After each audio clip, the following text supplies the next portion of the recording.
Ya, di makam-makam di kampung-kampung itu kadang dikijing sampai mohon maaf atas itu didak, dicor ya. Niku apa yang gue hotel apa pripun dicor niku. Ya. Padahal makamnya orang biasa cuma karena kaya. Dalam sabda Rasulullah SAW, "Idza mata ahadun min ikhwanikum fasawaitumut turab ala qabri." Kon madake roto. Makanya panjenengan nak melihat waktu umroh di Baki Ma'la, itu kan roto. Nah, itu sebenarnya seperti itu, ya. Pempraktekannya seperti itu. Ya, enggak terus dibunuh ya. Atau makam-makam orang soleh itu diroto, bukan dibunuh ya.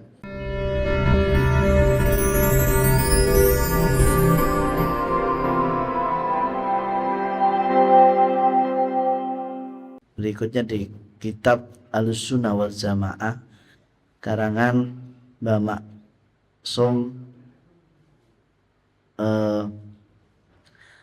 Krapyak Yogyakarta ya. Di situ di dalam kitab beliau bab yang ketiga tentang at-talqin lil mayit ya, yaitu mentalkin mayit. Biasanya di daerah pedesaan, mungkin di daerah Solo itu masih jarang ya untuk menemui orang yang sudah meninggal terus tiba-tiba ada mudzin atau ustadz yang naik dekat kuburannya terus mentalkin. Biasanya seperti itu ya. Kalau di daerah Pantura sudah umum, bahkan kalau tidak ada talqin berarti ini orangnya aneh ya. Kalau di sini di lingkungan Solo Raya kalau ada talqin malah aneh ya. Pernah kita ngadakan talqin di daerah Kalioso ya. Jadi afwan mohon maaf mudinnya waktu itu ada kita, jadi mudin tidak mau tidak ada talqin ya. Terus diserahkan kepada kita dan kita nalkin di situ. Setelah mentalkin itu mudinnya bertanya, "Loh Pak, adatnya sini tidak ada kayak gitu loh Pak." Saya bilang ya tidak apa-apa, selama tidak melanggar syariat tidak mengapa. Dan ini juga mempraktekkan bagian dari akhlak para sahabat Rasulullah SAW ya. Dimana masalah hukum talqin ya. Talqin itu kalimat-kalimat sabit untuk mayit, mana untuk bisa menguatkan keyakinan si mayit. Karena orang yang meninggal itu kan dalam hadis kal gharikil mughawwis, seperti orang yang tenggelam butuh pertolongan. Nah, maka kalau hanya kita menguburkan jenazah saudara kita terus kita tinggalkan, maka kasihan mereka.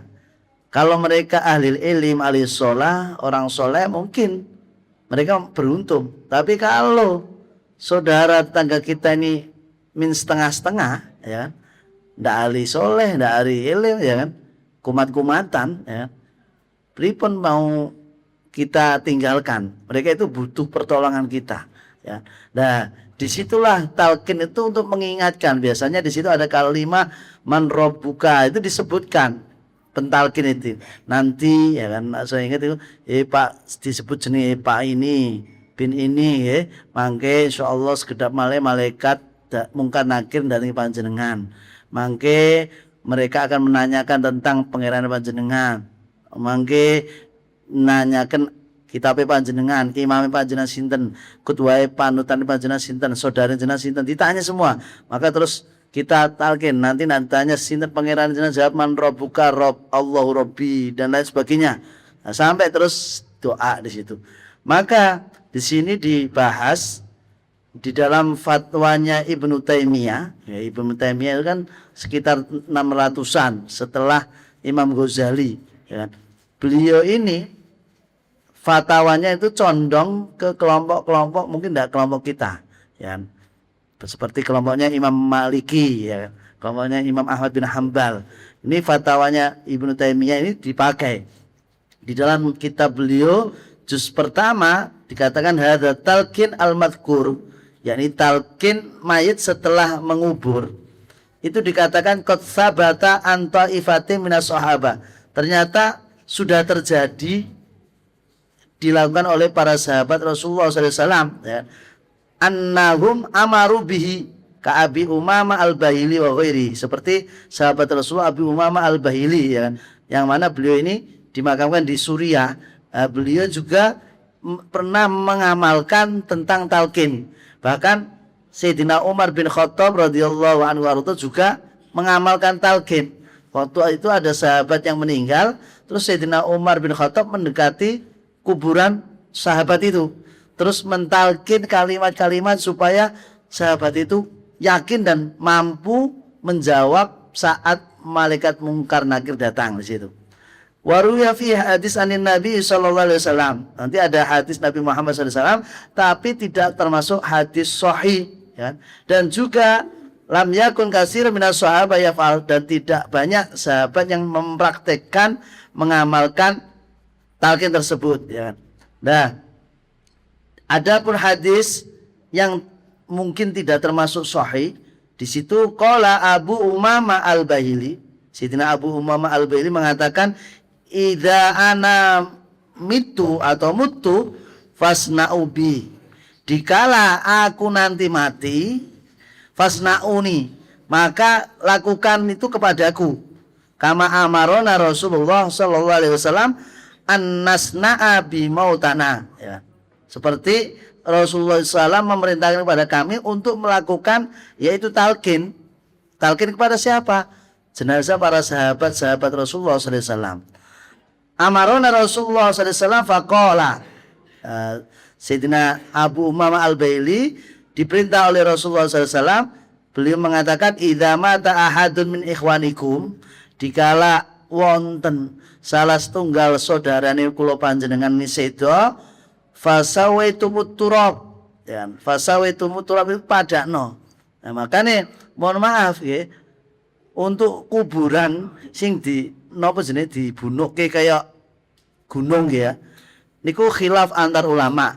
Kalau memang untuk alamah, untuk tanda tidak mengapa ya. Tapi kalau untuk apa namanya berbangga diri itu tidak boleh.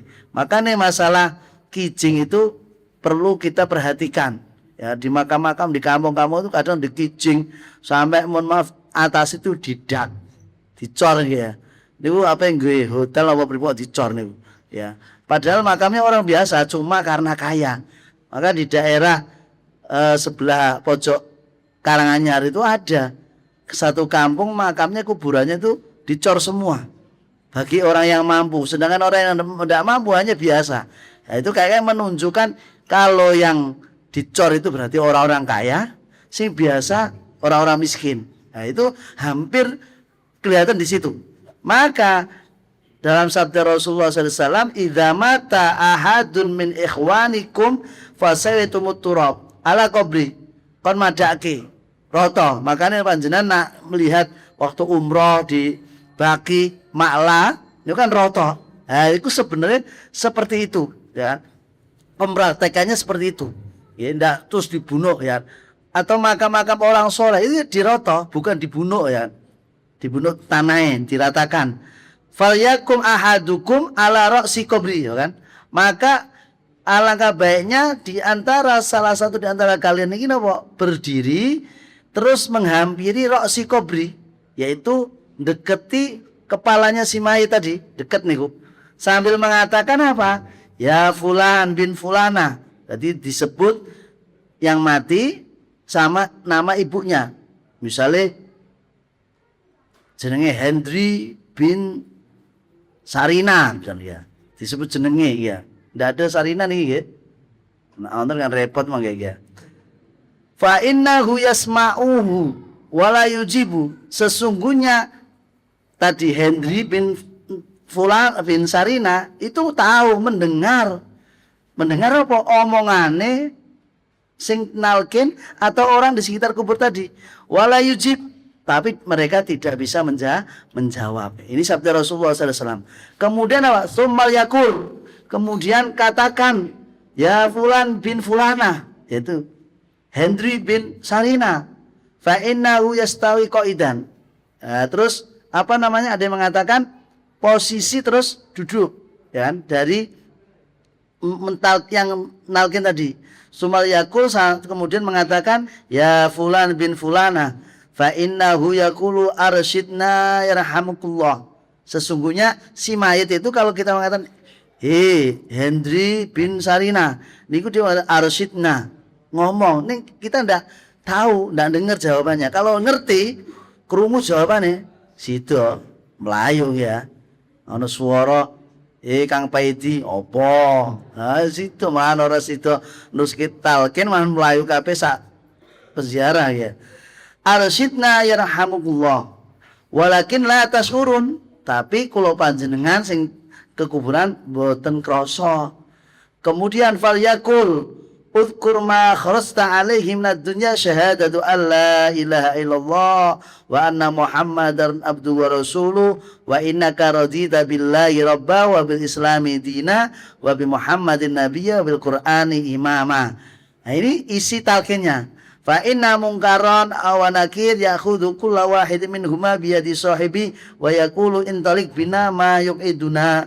Faqala rajul ya Rasulullah fa illam na'rifu ummah fa'ilam na'rif kalau kita ndak tahu nih yang mati ndak tahu ibu misalnya Henry lah ibu sapa durung kenalan iki lagi konco lagi ndinganane wingi kok takok ibu iki piye gimana kalau kita ndak tahu nama ibunya bagaimana Rasulullah qala tansibu ila Hawa berarti misalnya Henry bin Hawa ya berarti sunahnya itu nama ibunya bukan Hendri bin Soleh, Hendri bin Paidi, enggak, tapi Hendri bin nama ibunya. Kalau ibunya enggak ada atau enggak dikenal, ganti ilah Hawa yaitu Siti Hawa yang kita kenal Sitinya, ada Sitinya itu ya.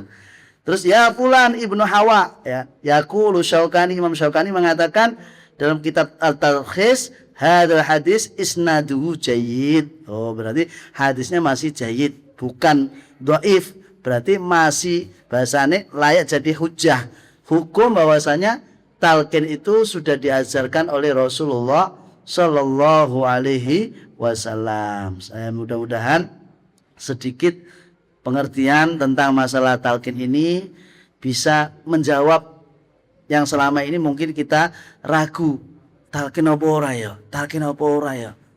Engko nak tak talqin aneh kalau ndak talqin kita rasanya beda. Nah, di sini sudah dijawab dari hadis Rasulullah tentang masalah hukum talqin.